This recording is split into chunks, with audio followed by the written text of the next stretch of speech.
नमस्कार साथियों, स्वागत है आप सभी का विज्ञान वृक्ष के ऑनलाइन प्लेटफॉर्म के ऊपर। इस वीडियो में हम बात करने वाले हैं मॉलिक्यूलर स्पेक्ट्रोस्कोपी या फिर कहिए फिजिकल स्पेक्ट्रोस्कोपी के जैसा दिसंबर 2024 और जून 2025 में जितने भी क्वेश्चन आए हैं उनके बारे में। अगर आपको कंप्लीट पीवाई के टॉपिक वाइज चाहिए वीडियो सोल्यूशन के साथ तो आप हमारे चैनल की मेंबरशिप को ज्वाइन कर सकते हैं। बढ़ते हैं हमारे पहले क्वेश्चन की तरफ। ये रहा आपके सामने दिसंबर 2024 का पहला क्वेश्चन। यहां पर आपसे पूछ रहा है the rotation quantum number associated with the most intense transition in the microwave spectrum.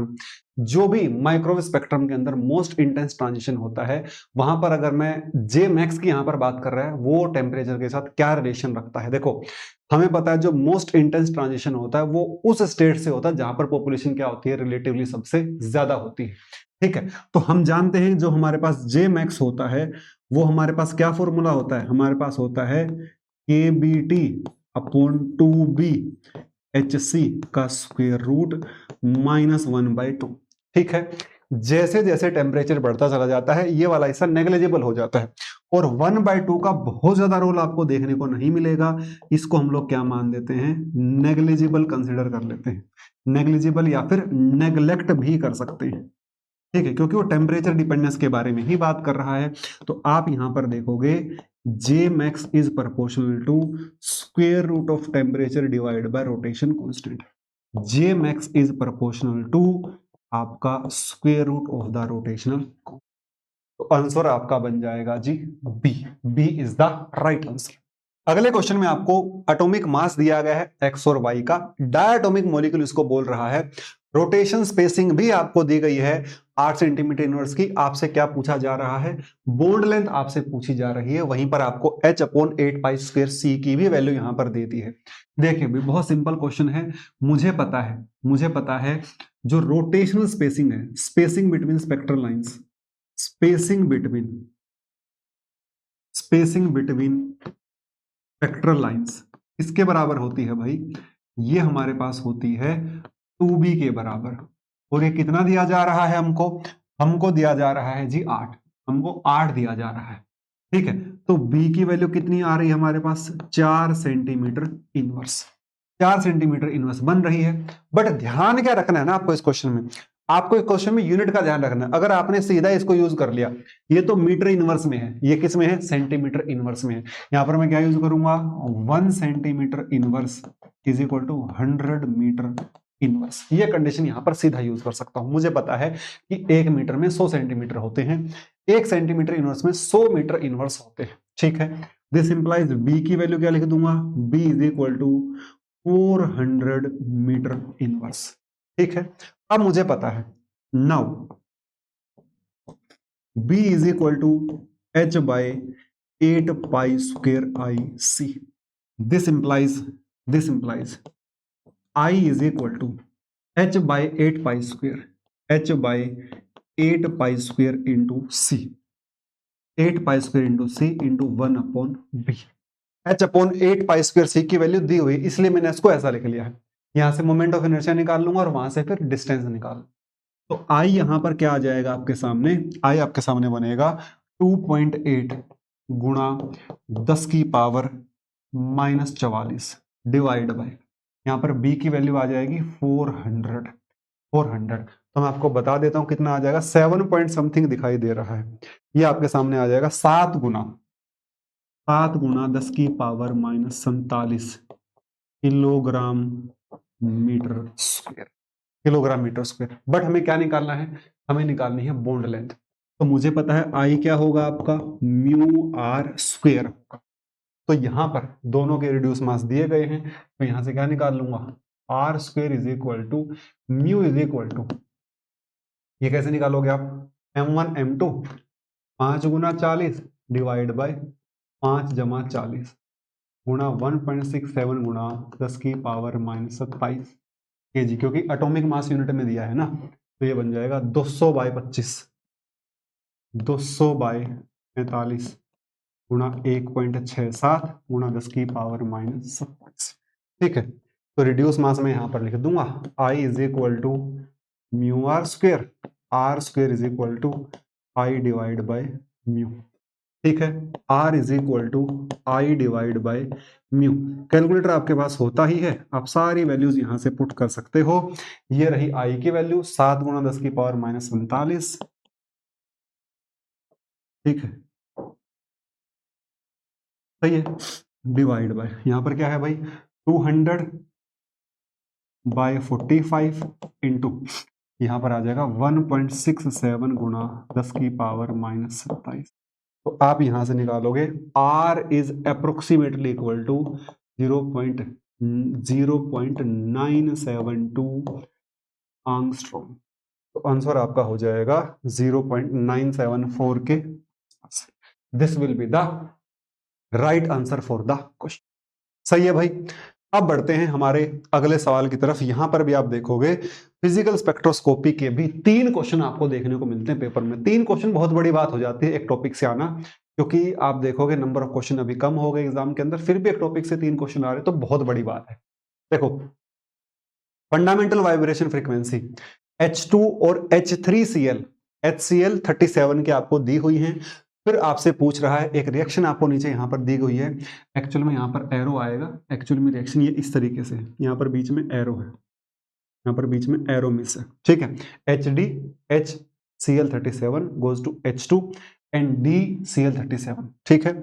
आपसे क्या पूछ रहा है, आपसे पूछ रहा है एनर्जी चेंज आपको बताना है, एनर्जी चेंज आपको बताना है। तो मैं आपको यहां पर बताता हूं, आपको यहां पर दिया गया है new for H2 mu bar कितना है 4395 centimetre inverse, mu for HCl37 ये कितना है 2988 सेंटीमीटर इनवर्स, ठीक है। आपको बताना है डिफरेंस। देखो डिफरेंस क्या होता है, डिफरेंस होता है 0 point energy of the product minus 0 point energy of the reactant. वो बोल भी रहा है considering all molecule are in their respective ground vibration state. हर मोलिक्यूल उसकी ग्राउंड स्टेट में है, जब ग्राउंड स्टेट में है तो उसके पास केवल और केवल 0 पॉइंट एनर्जी ही होगी, बाकी कुछ भी नहीं होगा। तो हमें क्या पता है, हमें पता है भैया, हमें पता है जो एनर्जी चेंज होगा ना वो कितना होगा 1/2। अब ई नोट क्या होता है 1/2 एच न्यू होता है, या फिर मैं क्या कहूं 1/2 ओमेगा ई, या फिर न्यू बार बाय, ठीक है। डेल्टा ई क्या होगा प्रोडक्ट की एनर्जी, यहां पर आ जाएगा वाइब्रेशन नंबर ऑफ प्रोडक्ट, उसके बाद प्रोडक्ट में कौन है न्यू फॉर DCl37 माइनस हमारे पास आ जाएगा न्यू फॉर HD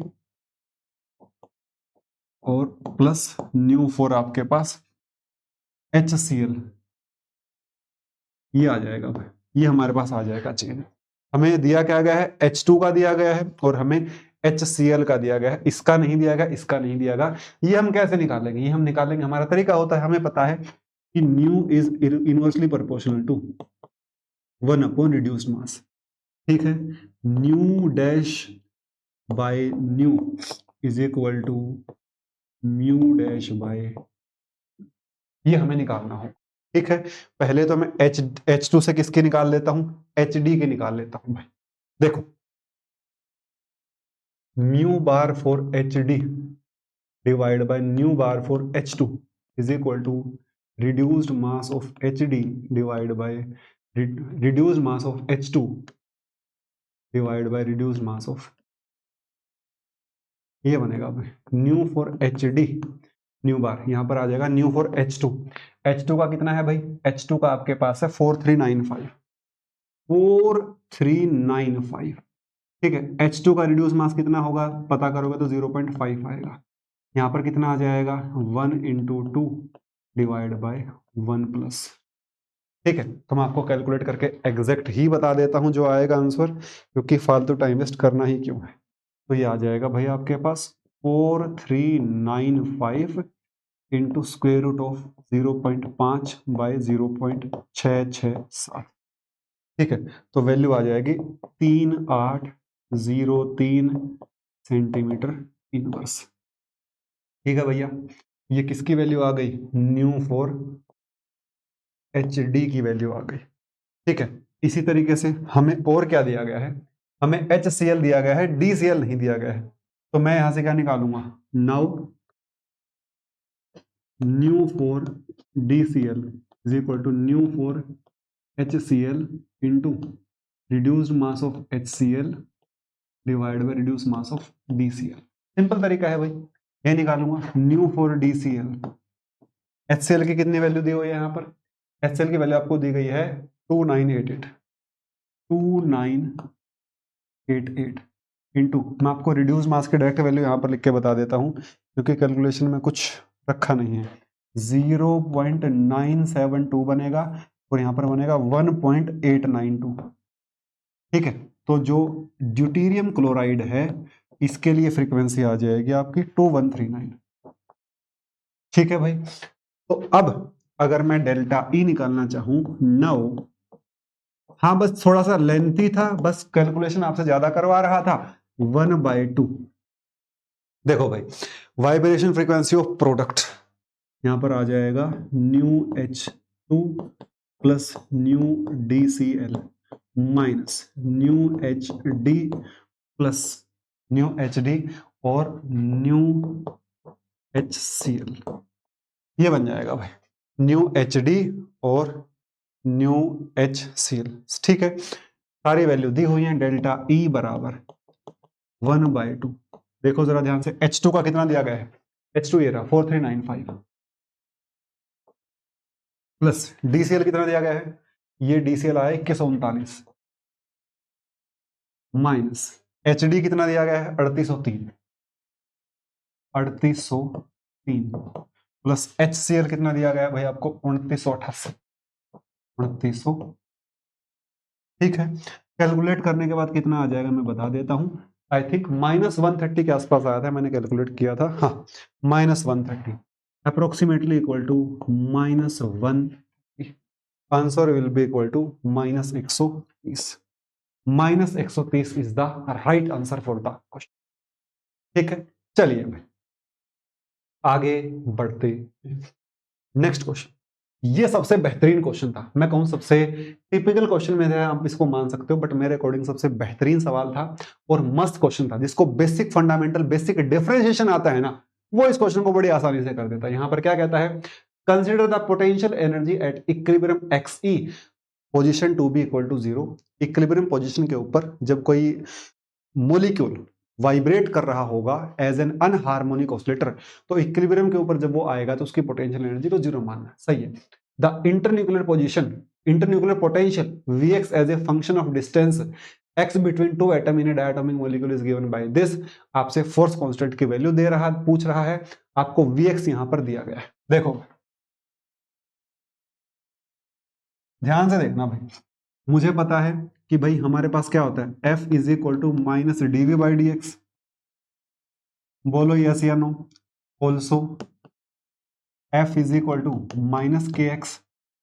हमें पता है ना, ऐसा ही होता है, अगर मैं सिंपल हार्मोनिक ऑसिलेटर के लिए बात करूं या फिर जनरल बात करूं, ऐसा ही होता है।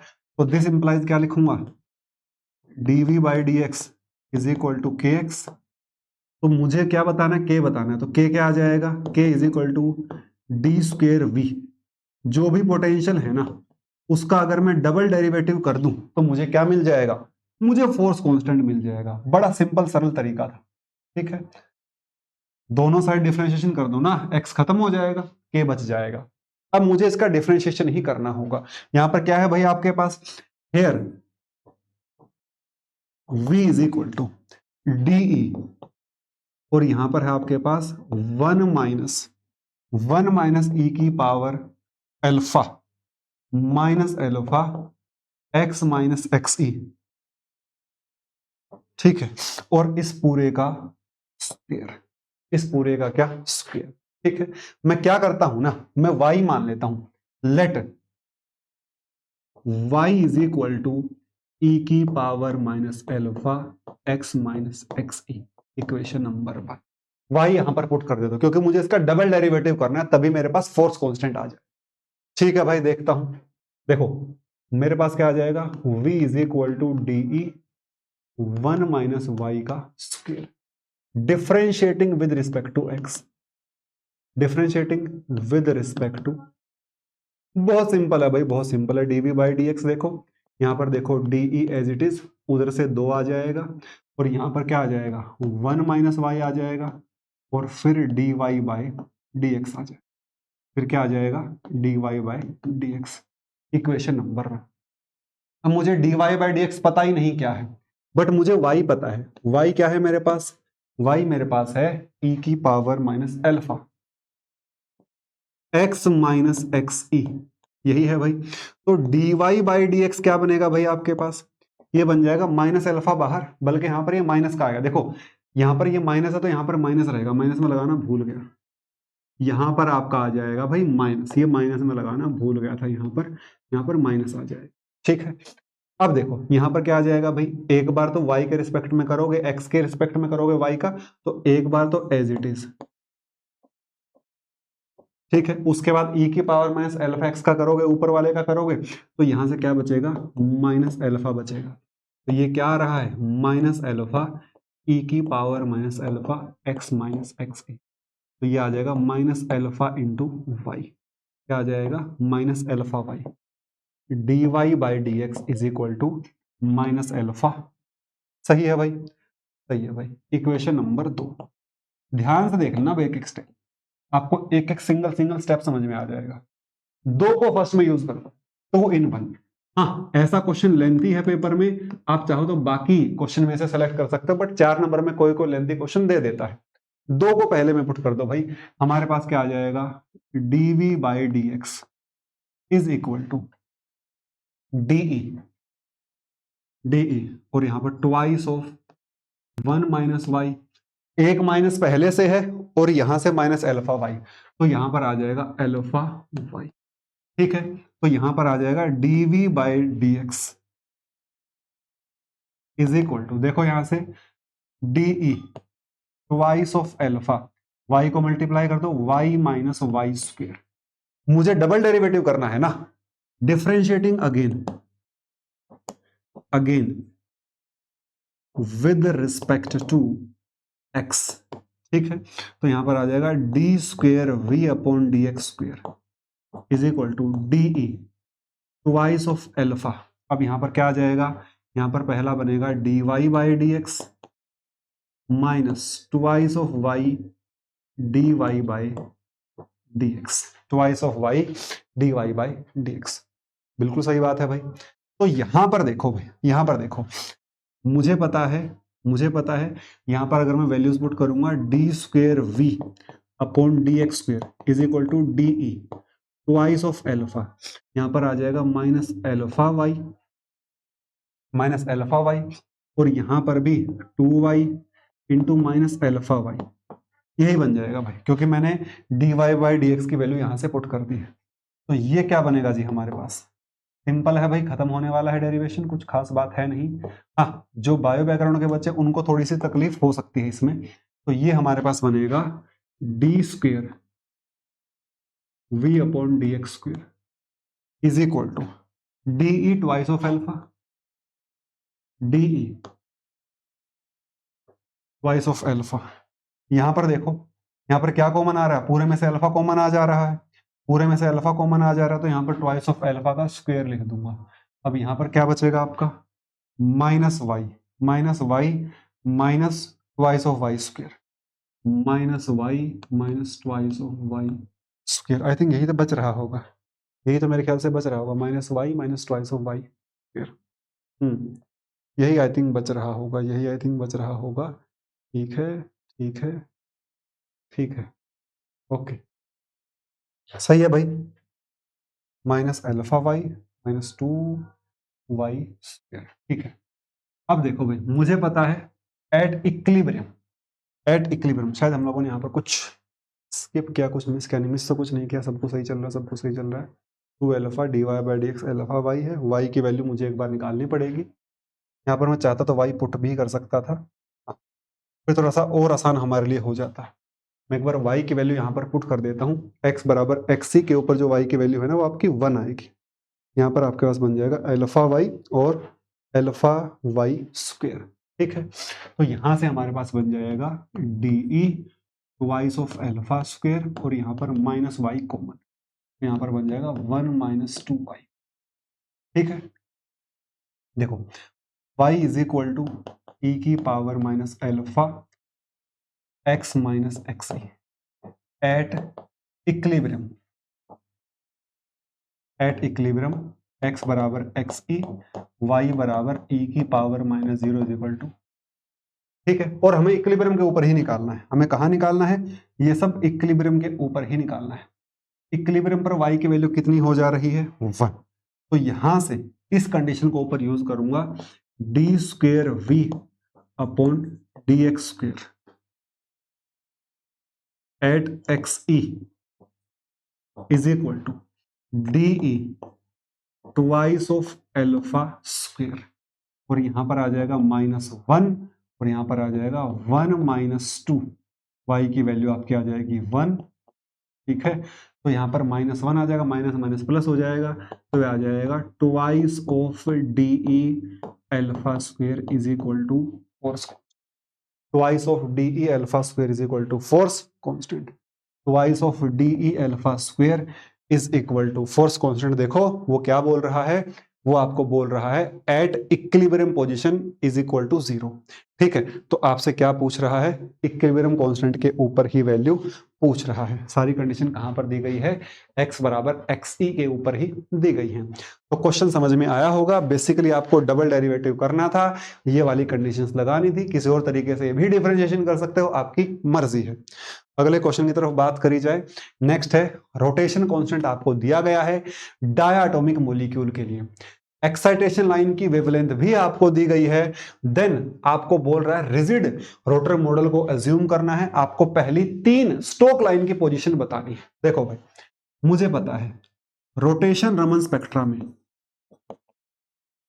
रोटेशन रमन स्पेक्ट्रा के अंदर, रोटेशन रमन स्पेक्ट्रा के अंदर कैसा स्पेक्ट्रा दिखाई देता है जी, स्पेक्ट्रा सर कुछ ऐसा दिखाई देता है। देखो यहां पर एक लाइन दिखाई देती है, ठीक है, इसको एक्साइटेशन लाइन कहते हैं, ओके। उसके बाद यहां पर क्या लाइन दिखाई देगी, पहली स्टोक, दूसरी स्टोक, ठीक है, हालांकि थोड़ी सी इधर होगी, फिर आपको तीसरी स्टोक, ठीक है, फिर आपको एक और स्टोक लाइन दिखाई देगी, फिर आपको लाइनें कुछ ऐसी होती हुई दिखाई देंगी। सेम पैटर्न आपको दूसरी साइड भी दिखाई देगा, सेम पैटर्न आपको दूसरी साइड भी दिखाई देगा, ठीक है। तो पहली लाइन कितने पर आती है, हमको पता है भैया 6b पर आती है। ये दूसरी लाइन कितने पर आती है, 10b पर आती है। ये लाइन कितने पर आती है भाई, 14b पर आती है, ठीक है। तो ये 4b गैप होता है, 4b 4b का गैप होता है, 4b 4b का गैप होता है, ये भी 4b होता है। तो हमें पहली 3 की पोजीशन बतानी है। अगर मुझे ये पता लग जाए b की वैल्यू यहां पर दी गई है तो मैं बता सकता हूं। तो मैं यहां पर बताता हूं न्यू एक्साइटेशन, यहां पर आ जाएगा, यहां पर आ जाएगा भाई 10 की power 7 1 divide by lambda, 1 divide by lambda. यहां पर लैम्डा एक्साइटेशन दिया गया 333 नैनोमीटर। ये कितना आ जाएगा भाई आपके पास, 10 की पावर 7 डिवाइड बाय 330। तो ये आपके पास आ जाएगा 300 और 3 30,030 आ जाएगा भाई, 30,030 आ जाएगा। मैं एक बार एग्जैक्ट बता भी देता हूं आपको, शायद यही वैल्यू आ रही होगी, हाँ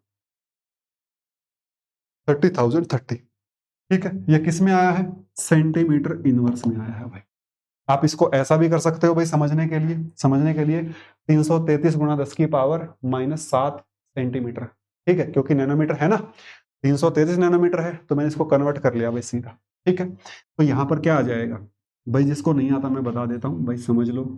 यहाँ पर मैंने सीधा लिख दिया था 1/333 गुणा 10 की पावर -7, 10 की पावर 7 डिवाइड बाय 333, ठीक है। तो एक्साइटेशन का जो वेव नंबर है वो कितना आ गया है, 30030 सेंटीमीटर इनवर्स, ठीक है। अब देखो first stroke 30030 minus 6b, 30030 minus 6 गुणा 2 से आ जाएगा 18 सेंटीमीटर इनवर्स, ठीक है। सेकंड स्ट्रोक बहुत सिंपल है भाई, बहुत सिंपल है यार, इससे सिंपल क्वेश्चन क्या हो सकता है, -10b। देखो पहली 6b पर, दूसरी 10b पर, एंटी स्ट्रोक पूछता है, इसमें जुड़ जाता सेम टू सेम, ठीक है। पहले के लिए 6b जुड़ता, दूसरे के लिए 10b जुड़ जाता। तो यहाँ पर क्या आ जाएगा 3 0 0 3 0 माइनस 10 गुणा 2, ये आ जाएगा आपके पास 3 0 0 1 0। ठीक है, थर्ड स्ट्रोक की बात करूंगा, 3 0 0 3 0 माइनस 14 भी, तो ये आपके पास आ जाएगा 14 दूनी 28, 3 0 0 0 2 सेंटीमीटर। देख लो भाई कौन सा आंसर सही है। A is the correct answer for the question. I hope आपको सारे क्वेश्चन समझ में आ गए होंगे। अगर आपको कंप्लीट पीवाईक्यू चाहिए किसी भी एग्जाम के लिए तो आप हमारे चैनल की मेंबरशिप को ज्वाइन कर सकते हो। वीडियो अच्छी लगे तो वीडियो को लाइक करना, शेयर करना, चैनल को सब्सक्राइब करना ना भूलें। Thank you so much.